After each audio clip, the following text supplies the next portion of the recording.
প্রিয় দর্শক, ঐক্য স্টোর সংবাদপত্রে বাংলাদেশ অনুষ্ঠান থেকে আমি রেজানুর রহমান আপনাদের শুভেচ্ছা জানাচ্ছি। বিভিন্ন জাতীয় দৈনিকে প্রকাশিত খবরের বিশ্লেষণ নিয়ে আমাদের আজকের এই অনুষ্ঠানে অতিথি হিসেবে উপস্থিত আছেন বিশিষ্ট শিক্ষাবিদ, আমাদের অনেক প্রিয় মানুষ, ডক্টর সৈয়দ আনোয়ার হোসেন। স্যার, কেমন আছেন?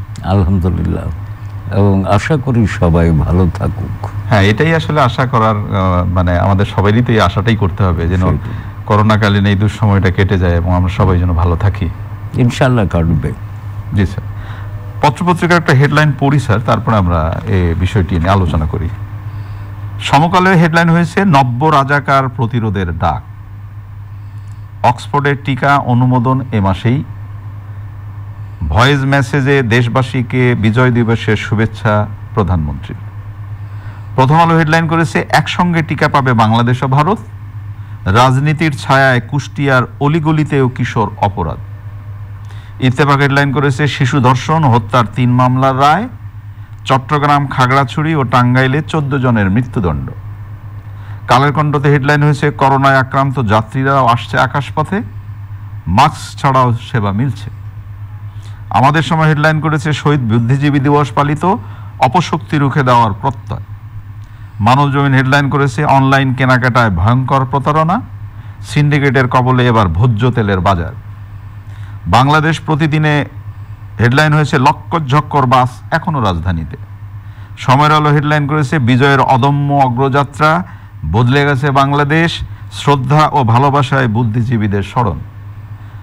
দিন হেডলাইন করেছে গুলিস্তান সুন্দরবন স্কয়ার মার্কেটে অবৈধ দোকান, 100 কোটি টাকা হাতি নেওয়ার সিন্ডিকেট অধরা। ভোরের কাগজ হেডলাইন করেছে লাখ কোটি টাকা ব্যয়ও মান বাড়েনি রেল সেবার। রেল সেবার মান বাড়েনি, এটা তো আসলেই সত্য কথা। এ নিয়ে যদি সময় পাই আমরা আলোচনা করব। গতকাল ছিল আমাদের সেই কষ্টের দিন, শহীদ বুদ্ধিজীবী দিবস, আগামীকাল বিজয় দিবস। এই যে একটি দিনের মাঝখানে আগের দিন কষ্ট, পরের দিন আনন্দ, সবকিছু মিলিয়ে মানে আনন্দ কষ্ট একটা অন্য রকমের পরিবেশ সৃষ্টি করে। স্যার, আপনার কাছে শুনতে চাই। ধন্যবাদ। 14ই ডিসেম্বর এলে আমি 71-এ 14ই ডিসেম্বর ফিরে যাই, কারণ আমার প্রিয় শিক্ষক শহীদ গিয়াসউদ্দিন আহমেদকে আমার সামনে থেকে মহসিন হলে পানির কল যে ঘরটাতে, সেই সামনে থেকে নিয়ে গেছে এবং আন্তর্জাতিক অপরাধ ট্রাইব্যুনালে আমি সাক্ষ্য দিয়েছি স্যারের সম্পর্কে। তবে 2 দিন দিতে হয়েছে। প্রথম দিন কিছুটা বলবার পরেই আমি মানসিকভাবে খুব বিপন্ন বোধ করে আর কিছু বলতে পারছিলাম না। তো মাননীয় বিচারপতি জাস্টিস ওয়াহাব আমাকে অনুমতি দিলেন, পরে আরেকদিন নেবেন। আমি বেশ কিছুক্ষণ বিশ্রাম নিয়ে আমাকে বাড়িতে পৌঁছে দিয়েছিল। যাকে তো সেই কষ্ট ফিরে আসে প্রতি বছর 14ই ডিসেম্বর। এবারও এলো, চলে গেল। কিন্তু আমার একটি কথা, আমাদের কতজন শহীদ বুদ্ধিজীবী এই সংখ্যা তো আজও পেলাম না। তো কালকে যেটা সরকারিভাবে একটা প্রাথমিক তালিকা বোধ করে দিয়েছে, প্রাথমিক 1222 জন। কিন্তু মুক্তিযুদ্ধের সমাপ্তির পরপর স্বাধীনতার সূচনা লগ্নে শহীদ বুদ্ধিজীবী তথ্যানুসন্ধান কমিটি বলে একটা কমিটি বেশ কিছু কাজ করে পরে আর কাজ করেনি।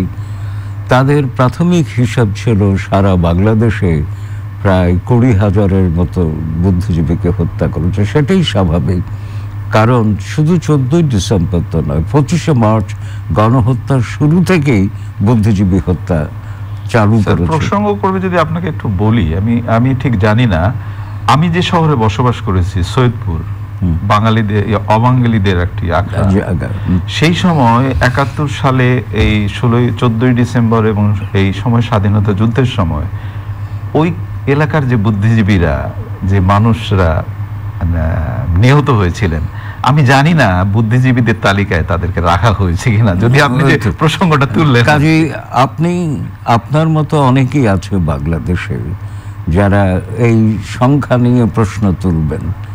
তো সরকারকে আমি অভিনন্দন জানাবো, ধন্যবাদ দেবো যে একটা কমিটি হয়েছে। মুক্তিযুদ্ধ মন্ত্রণালয়ের অধীনে, এবং কমিটিতে যারা আছেন তারা আমাদের অত্যন্ত স্নেহভাজন, প্রাজ্ঞবিজ্ঞজন, তাদের উপর আস্থা রাখব। তাদের সামনে দুটো সংকট দেখা গেছে, একটা হচ্ছে সংখ্যা নিয়ে, স্বাভাবিক, আর একটা হচ্ছে সংজ্ঞা নিয়ে।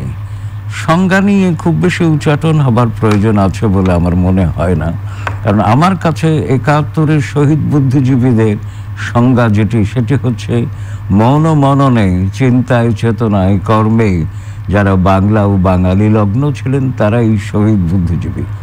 এখন বিদেশের সংজ্ঞা, পশ্চিম দুনিয়ার সংজ্ঞা আমার দেশে প্রযোজ্য নয়। এখন যদি চটজলদি বলি এডওয়ার্ড সাইদ বা এডওয়ার্ড শিলস যেভাবে বুদ্ধিজীবীকে সংজ্ঞায়িত করেছেন, আমার দেশে সেটা প্রযোজ্য হবে না। সেই জন্য প্রাচ্যের সংজ্ঞা নিয়ে মাথা ঘামানো ঠিক না।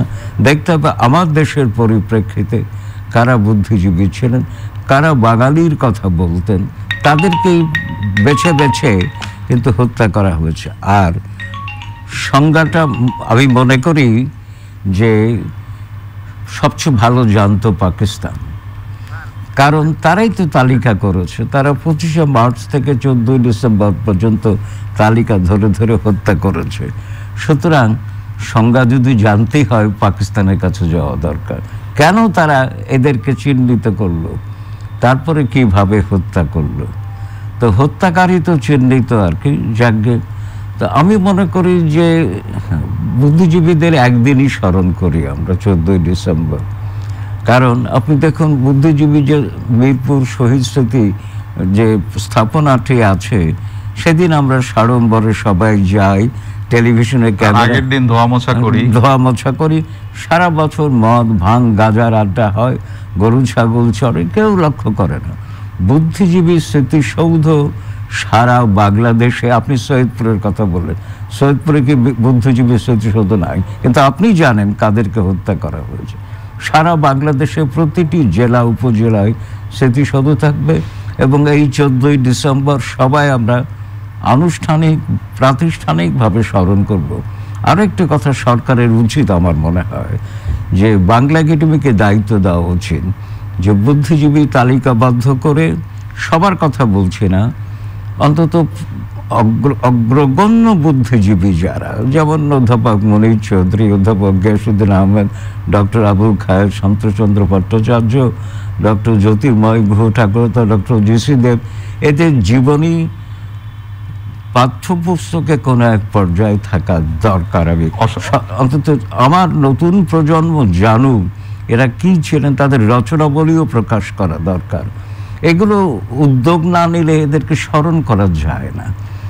আমরা একটু অন্য প্রসঙ্গে আসি। আমরা যে উপসর্গ নিয়ে বসবাস করছি, করোনা, প্রথম আলোতে হেডলাইন হয়েছে একসঙ্গে টিকা পাবে বাংলাদেশ ও ভারত, এবং এখানে বলা হয়েছে সেরাম ইনস্টিটিউটের সঙ্গে করা চুক্তিতে বলা আছে ভারত ও বাংলাদেশের বাজারে একই সময়ে টিকা দেবে।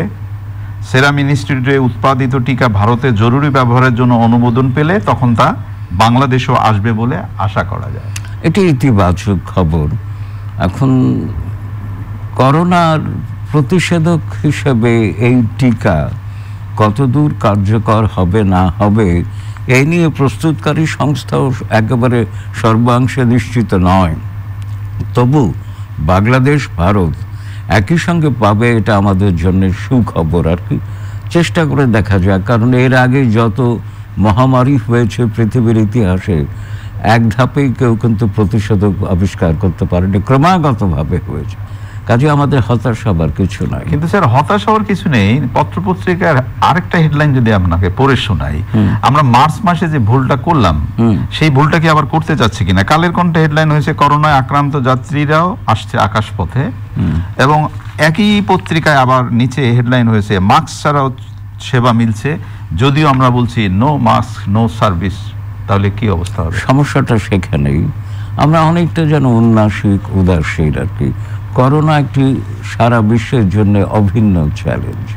করোনাকে মোকাবেলা করতে হলে যতদিন না প্রতিষেধক পাচ্ছি ততদিন তো স্বাস্থ্যবিধি মেনে চলা দরকার। এবং আকাশপথে আসছে যাত্রীরা মাস্ক ছাড়া বা করোনা আক্রান্ত হয়ে তাদের মোকাবেলা করবার মতো ব্যবস্থা আমার তো বিমানবন্দরে থাকা রয়েছে, কিন্তু ব্যবহার এবং এখানে বলা হচ্ছে যে 10 দিনে করোনা সনদ ছাড়া এসেছে 1040 জন, এবং তার মধ্যে করোনা আক্রান্ত ছিল 5 জন। তো কি করে সনদ ছাড়া তারা প্লেনে উঠলো? অর্থাৎ যে বিমান এয়ারলাইনগুলো নিয়ে আসছে তাদের দোষ তো তারা কেন তুললো? তো এই ব্যাপারে কি উদ্যোগ নেওয়া যায় আমি জানি না।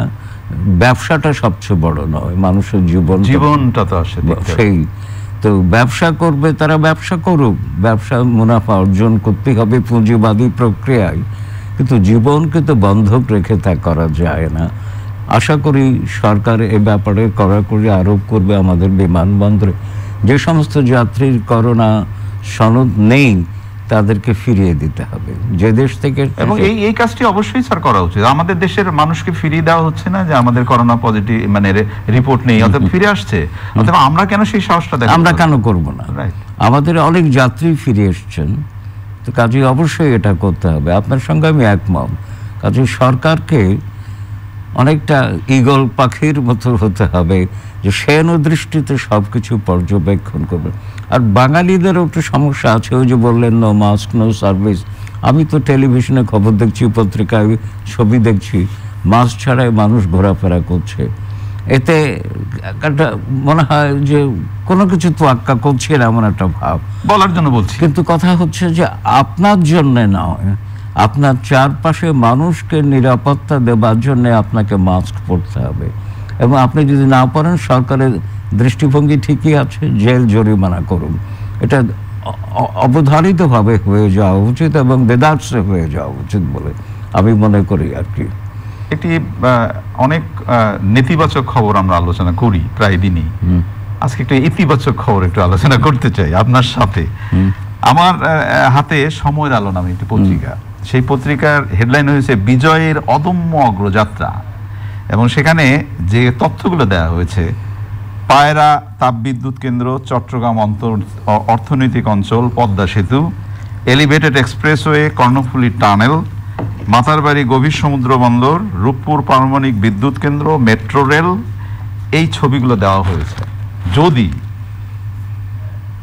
এই প্রজেক্টগুলো বা এই প্রকল্পগুলো আলোর মুখ দেখে, তাহলে বাংলাদেশটা কোথায় যাবে স্যার? ধন্যবাদ আপনাকে। নগদ যা পাও হাত পেতে নাও, বাকির খাতায় শূন্য থাক। বাকি নিয়ে কথা বলবো না, আপনি যেভাবে উপস্থাপন করেছেন। আজকে একটি ইংরেজি পত্রিকা প্রথম পাতার শীর্ষ খবর আরো চমৎকার, যেমন স্যার ডেইলি স্টারে। আচ্ছা, খবরটা হচ্ছে যে জাতিসংঘের বিবেচনায় বাংলাদেশ স্বল্পোন্নত দেশ থেকে উন্নত দেশ হবার যে 3টি প্রধান পূর্বশর্ত সব বাংলাদেশ পূরণ করুক। বাহ, চমৎকার একটি খবর। আর এই প্রকল্পগুলোর কথা বললেন, হ্যাঁ, বাংলাদেশ অর্জন করেছে অনেক। ম্যাক্রো অ্যাচিভমেন্ট যাকে বলা হয়, বড় সামষ্টিক যে অর্জন, সেটি বাংলাদেশের আছে অনেক। এবং ভারতকেও ছাড়িয়ে গেছি আমরা। পাকিস্তানকে তো অনেক আগে ছেড়ে গেছি, ভারতকেও ছাড়িয়ে গেছি। এবং সারা বিশ্বে প্রসঙ্গ করে যদি বলি, আপনি ছাড়িয়ে যাওয়ার কথা বললেন, এখানে লেখা আছে বাংলাদেশে $2064 মাথা পিছু আয়, পাকিস্তানে হলো 1681, ভারত হলো 1895। দেখুন, আমি পরিসংখ্যান না দিয়ে আপনাকে সেই কথা বলছি, কারণ আমি তো অনুভূতিটাকে আমি অস্বীকার করতে পারি না। ভারতে গেলে এখন বাংলাদেশের টাকার সমান ভারতীয় মুদ্রা, সেটা ইচ্ছাকৃতভাবে দেয়। আমি তার সাথে বেশি পেতে চাই। আমি তো গত নভেম্বরে, করোনার আগের নভেম্বরে কলকাতায় গেছিলাম একটা বক্তৃতা করতে, তো বাংলাদেশি টাকা সমান সমান দিল। আমি বললাম আরো বেশি পাবো। অনেক ধন্যবাদ স্যার, অনেক ধন্যবাদ। প্রিয় দর্শক, অর্জনটা কিন্তু হচ্ছে। আমাদের প্রিয় মাতৃভূমি বাংলাদেশ উদ্ভাসিত হচ্ছে আলোয় আলোয়। এই ডিসেম্বর বিজয়ের মাস, আগামীকাল 16ই ডিসেম্বর। অনেক অনেক ভালো থাকবেন এবং দেশটাকে ভালোবাসবেন সবাই। আগামীকাল হয়তো দেখা হবে না, পরের দিন নিশ্চয়ই দেখা হবে। খোদা হাফেজ, ভালো থাকবেন।